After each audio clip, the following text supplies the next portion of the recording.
తాకట్లో ఉన్న బంగారాన్ని విడిపించి ఆ రోజున మార్కెట్ ధర కట్టి మిగిలిన డబ్బును మీకు అందిస్తుంది Kommuri gold. So first of all I mean congratulations. Thank you. ఎన్ని ఎపిసోడ్స్ ఉన్నాయి మొత్తం? ఇప్పుడు ఎన్ని ఎపిసోడ్స్ వచ్చినాయి? ఇప్పుడు 40 ఎపిసోడ్స్ స్ట్రీమింగ్ అయిందండి. మేము షూట్ అయితే 52 ఎపిసోడ్స్ వరకు షూట్ అయిపోయింది. సో రెస్ట్ 48 ఎపిసోడ్స్ ఇంకా షూట్ అవ్వాల్సినవి ఉన్నాయి. So total 100 episodes. So season 1 సంబంధించి 100 ఎపిసోడ్స్ అండ్ ఎవ్రీ 4 ఎపిసోడ్స్ కొత్త కేసు వస్తూ ఉంటుంది. సో అలా మొత్తం 100 ఎపిసోడ్స్ ప్లాన్ చేసి this new format, long running series అన్నలాగా ఎల్ఆర్ఎస్ అని ఒక ఫార్మాట్ తీసుకొచ్చారు హాట్స్టార్ వాళ్ళు. సో తెలుగులో సక్సెస్ అయిన LRS at the same time ఒక వెబ్ సిరీస్ కంటెంట్లో as is the toppest thing అనమాట. It's working on good numbers. అంటే ఇప్పుడు సిఐడిని మళ్ళీ తిరిగి గుర్తు చేద్దాం అంతేనండి. 90s కిడ్స్ కి కొంచెం ఆ నాస్టాల్జియా ఫీలింగ్ నాకు కూడా ఉంది. సిఐడి చిన్నప్పుడు మనం అది సాల్వ్ అయితే గానీ నిద్ర వచ్చేది. So every one has that nostalgia feeling, connection with CID. నాకు కూడా కనెక్షన్ ఉంది. సో ఇప్పుడు మనం సిఐడిని అలా తీయలేము కాబట్టి ఇప్పుడున్న కరెంట్ ఆడియన్స్కి నచ్చేలాగా ఒక టీంని పెట్టి, ఆ టీంకి ఒక హెడ్ని పెట్టి అతన్ని హీరోగా చేసి ఒక రియల్ టైమ్స్ జరిగే కేసులన్నిటిని ఒక చిన్న ఫిక్షన్ యాడ్ చేసి ఒక 4 ఎపిసోడ్స్ని దాన్ని క్లిఫ్ హ్యాంగర్స్ పెట్టి నెక్స్ట్ ఎపిసోడ్ చూసేలా దాన్ని తయారు చేసి ఒక 4 ఎపిసోడ్ స్క్రీన్ ప్లే లాగా చేసుకుని ఒక కేస్ సాల్వ్ అయ్యేలాగా, నెక్స్ట్ కేసు షిఫ్ట్ అయ్యేలాగా ప్లాన్ చేశారు. So it's working out good అండి. డెడ్ ఎండ్స్ చాలా కనిపిస్తా ఉన్నాయి మొత్తం. ఐ మీన్ ఎక్కడికి వెళ్తున్నా డెడ్ ఎండ్ కనిపిస్తుంది. అంటే హీరో యాటిట్యూడ్ అక్కడ అంటే ఏంటంటే తనకి డెడ్ ఎండే కనిపించినా తన మైండ్ లో డెడ్ ఎండే ఉన్నా కూడా కమిషనర్ ముందు కానీ చెప్తా ఉంటాడు, రేపు 11 o'clock మీకు దొంగ దొరికేసాడు సార్ అని చెప్పి అంత ఓపెన్ గా చెప్తా ఉంటాడు. బయటకు వచ్చిన తర్వాత తను రివీల్ చేస్తా ఉంటాడు, లేదు టైం ఉంది కదా. రియల్లీ అంటే మీరు చాలా రీసెర్చ్ చేసినట్టున్నారు ఫస్ట్ బస్ కేసు కానీ. అవి నేను కొన్ని కేసెస్ బాగా స్టడీ చేశానండి. అవి ఏంటంటే చాలా రియల్ టైంలో బయటికి రాని కేసులు ఇవి. బట్ ఇట్ హ్యాస్ దట్ అంటే అది బయటకు వస్తే అవేర్నెస్ పెరుగుతుంది ఫస్ట్ థింగ్, అండ్ క్యూరియాసిటీ. ఇలాంటి పరిస్థితుల్లో మనం ఎలా ఉండాలి అనే ఒక చిన్న స్ట్రాంగ్నెస్ తీసుకురావడం. కేసులు సాల్వ్ చేస్తున్నప్పుడు పోలీసులు ఎన్ని కష్టాలు పడతారు, వాళ్ళకి ఎన్ని ఇబ్బందులు ఎదురవుతూ ఉంటాయి. సో ఇంతలోనే మళ్ళీ ఒక చిన్న క్యూరియాసిటీ తీసుకురావాలి. అవన్నీ ఇంకా అన్ని మేళవించి ఒక విక్రమ్ డ్యూటీ అని ఒక సిరీస్ లాగా.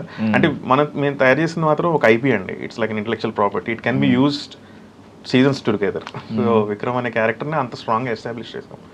సో అన్నీ మనకి ఎదురైన కేసులే, డిపార్ట్మెంట్లో ఉన్నాం కాబట్టి మోస్ట్లీ అన్నీ చూసాం.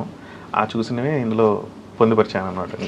అండ్ మోస్ట్లీ ఏంటంటే ఐ మీన్ సుకుమార్ గారి స్ట్రాటజీ కానీ కొంతమంది చాలా మంది చూసాం, హీరోకి ఏదో ఒక ఫ్లా ఒకటి ఉంటుంది. అది ఎందుకు పెడతారు మీరు? మీ ఉద్దేశం ఏంటి? బికాజ్ ఇందులో కూడా మనకి ఒక పాస్ట్ ట్రామా ఒకటి ఉంటుంది, ఇప్పటికప్పుడు డిస్టర్బ్ అవుతూ ఉంటాడు, అందులోకి వెళ్తూ ఉంటాడు. ఎందుకు పెడతారు అసలు ప్రోటాగనిస్ట్? అంటే it's the way we can నేను డాన్ బాయిల్ సైకిల్ అనే ఒక క్యారెక్టర్ సైకిల్ ఫాలో అవుతానండి. అదేంటంటే every character should have incompleteness. So ఆ ఇన్కంప్లీట్నెస్ని కంప్లీట్ చేయడం కోసం ఒక ఆర్క్ బిల్డ్ అవుతుంది. ఆ ఆర్క్లో ఒక స్టార్ట్ ఉంటుంది, ఒక మిడ్ ఉంటుంది, ఒక ఎండ్ ఉంటుంది.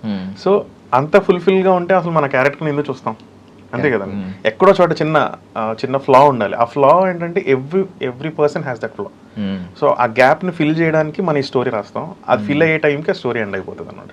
సో ఆ క్యారెక్టర్ వల్ల దానికి కనెక్షన్ కూడా వస్తుంది మనకి. ప్రతి చోట ఎవరికొకరు ఇబ్బంది అవుతుంది. ఎంత పెద్ద రిచ్ పర్సన్ ఉన్నా, ఎంత పూర్ పర్సన్ ఉన్నా, there will be some kind of gap in his life. ఆ ఫుల్ఫిల్మెంట్ కోసం చూస్తూ ఉంటాడు. ఆ ఫుల్ఫిల్మెంట్ అనేది ఆ సిరీస్లో వచ్చేలాగా ప్లాన్ చేస్తాం. సో ఆ క్యారెక్టర్ ఫ్లా అనేది it will make the audience engage to see that series. Otherwise ఏముంటుంది, ఒక పోలీస్ ఆఫీసర్ వస్తాడు, కేసు సాల్వ్ చేస్తాడు, వెళ్ళిపోతాడు. ఆడికి ఒక ప్రాబ్లం ఉండాలి, ఉండకపోతే హీఈస్ అ రెగ్యులర్ క్యారెక్టర్ అయిపోతాడు. సో చిన్న హట్కే చేయడానికి కోసం ఆ ఫ్లా అనేది తీసుకొచ్చాను. కరెక్ట్. అంటే మీరు రెగ్యులర్ కాప్ స్టోరీ అలా తీయలేదు ఇది. ఐ మీన్ మంచి ఇన్వెస్టిగేటివ్ థ్రిల్లర్ ఇది. దట్టు ఏంటంటే పాపం మనోడు డ్యూటీలోనే ఉంటాడు కానీ యూనిఫామ్ ఉండదు. ఇవన్నీ ఉన్నాయి. అంటే ఇంకొక థింగ్ ఏంటంటే ఇప్పుడు నిఖిల్ ఉన్నాడు, నిఖిల్ని తీసుకోవడానికి రీజన్ ఏంటి అనేది అడగాలనుకుంటున్నాను. ఎందుకంటే normally police officer cop role అంటే ఆయనకి ఈజీగా సెట్ అయిపోతుంది, ఆయన హైట్కి, ఆయన రఫ్ లుక్కి ఈజీగా సెట్ అయిపోతుంది. బట్ అంటే మీరు ఏమైనా ఇంప్రెస్ అయ్యారా ఏదైనా ఒక పర్టికులర్ ఒక సీరియల్లో? మీరు మీ గ్రూప్ డిస్కషన్ ఉంటుంది కదా, మీ టీం అందరూ కూర్చొని మాట్లాడుకున్నప్పుడు ఏదైనా ఒక పర్టికులర్ సీరియల్లో కానీ లేదంటే బిగ్ బాస్కి వెళ్ళిన తర్వాత కానీ ఏదైనా ఇంప్రెస్ అయ్యారా ఆయన?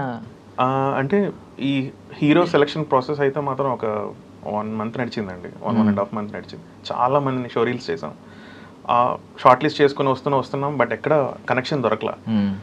ఒక సీన్ చేసి అతను షోరీలు చేయించాం ఆయన చేత నిఖిల్ తోటి. We were so impress that he owned it. మేమేం చెప్పలే క్యారెక్టర్ ఇలా ఉండాలి అలా ఉండాలి ఏం చెప్పలేదు, మేము సీన్ ఎక్స్ప్లెయిన్ చేసాం. ఆ సీన్లో ఉన్న డైలాగ్స్ బట్టి he got in to the character so quickly and he was enacting it properly. And ఒక 10-15 మెంబర్స్ అందరూ హాట్స్టార్ థీమ్తో కలిసి మేము అతని షోరీలు చూస్తున్నప్పుడు every one was so impressed. Like okay మనకి క్యారెక్టర్ మనకు నచ్చేసింది, ఎందుకంటే మనిషి క్యారెక్టర్ని ఎత్తుక్కుంటూ వచ్చాడు అతను. యాక్చువల్లీ అది ఈక్వల్గా నడిచింది. సో నాకు బాగా అనిపించింది ఏంటంటే as enactment in to the character without any explanation was too good.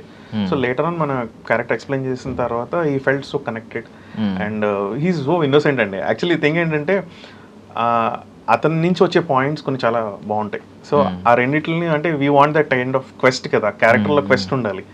చేస్తున్నంతసేపు ఇంకేం బాగా చేస్తే బాగుంటుంది అన్నట్టు. So Nikhil is that kind of guy who quests into that character. So I thought like then he's a proper person for this character అని Hotstar వాళ్ళ team వాళ్ళు నమ్మారు, నేను నమ్మాను. సో మోస్ట్లీ అది నమ్మింది కరెక్ట్ అని చెప్పేసి ఆడియన్స్ ప్రూవ్ చేశారు. So I felt very happy.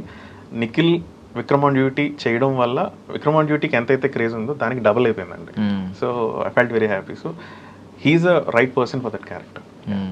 And hunt team ఉంది, రియల్గా హంట్ టీమ్ ఉందండి. అంటే ఏంటి అసలు హంట్ టీమ్ ఉంటే ఏం చేస్తుంది?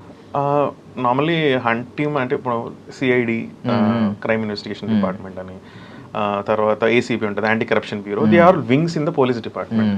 సో అవి మన actually we can't use those names directly. So I came up with a new term called hunt.